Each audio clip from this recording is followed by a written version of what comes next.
My fellow Americans, I'd like to talk to you today about a piece of news that spells real hope for everyone.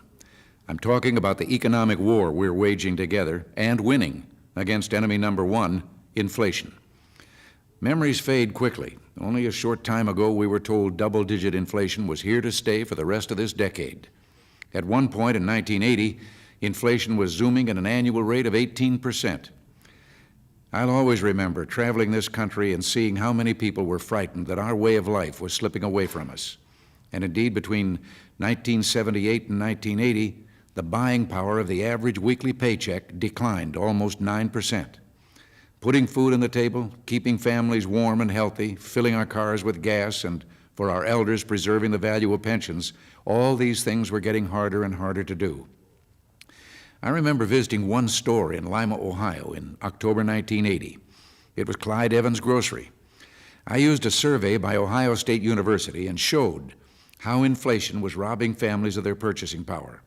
For a typical family of four, $60 had purchased a week's supply of food in 1976. By 1980, that same $60 only bought, well, at best, a few days' worth.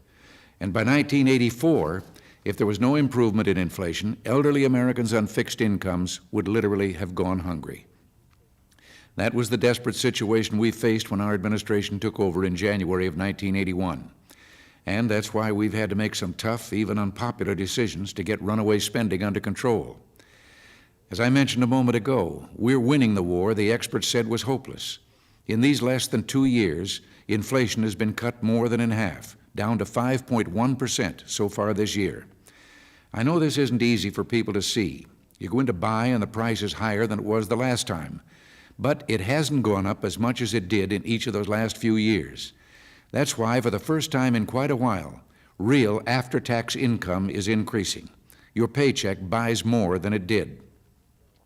Some of you are probably thinking, well, what concerns us today is jobs, and I agree.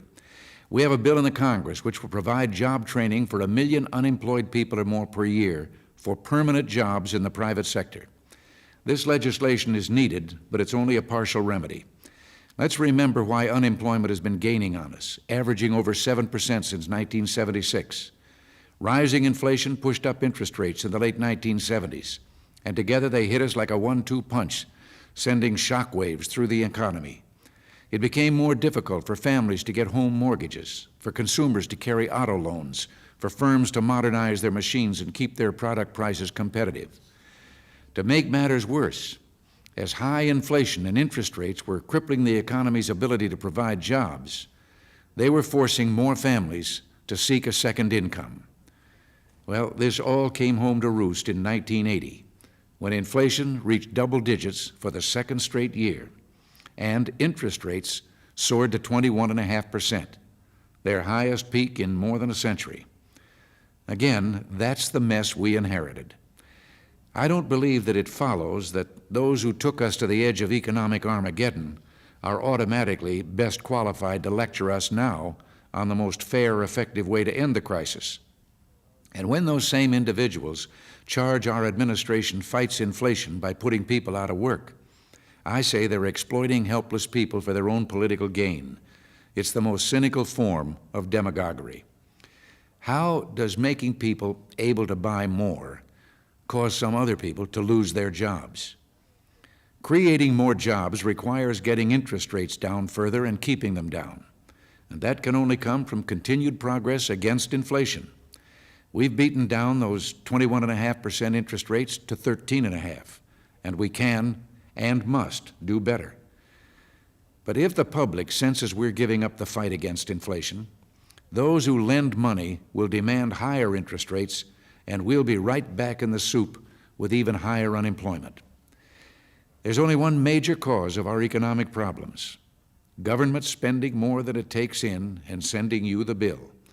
There's only one permanent cure: bringing government spending in line with government revenues. We have not had 21 red ink budgets in 22 years because you, the people, are not taxed enough. The government has run more than $1 trillion into debt because too many politicians spent too much of your money for too long. Many liberals have made it clear they want to take back the third year of your tax cut and the indexing. This will only give government more money to spend, weaken savings, and hurt those who need help most, lower and middle-income taxpayers, the backbone of this country. Well, we're not going to let them do it.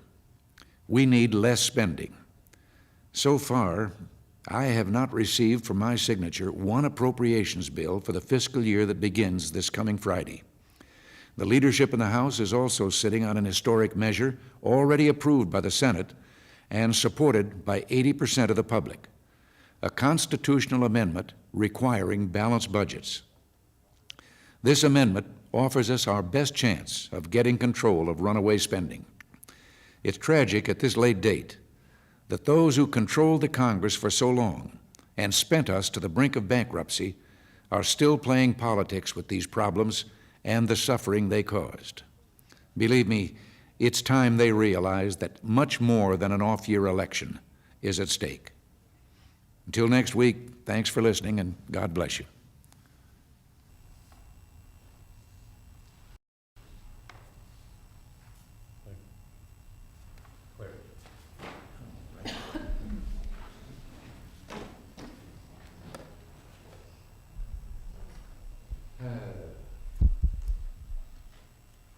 You're not going to tell me to sit here because the photographers are coming in? No.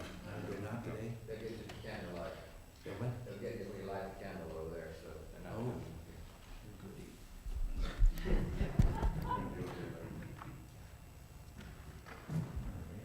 Mr. President, on that grammar, football, telephone call, you can do that tomorrow. Since they don't play tonight, yes, we'll follow them tomorrow. You're right. I just figured when that game's over, I thought they'd be right then before the Sure. Yeah, you can do it tomorrow.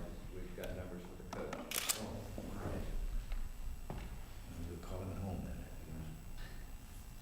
Oh, righty. And if he loses. We'll wait next week. Yeah.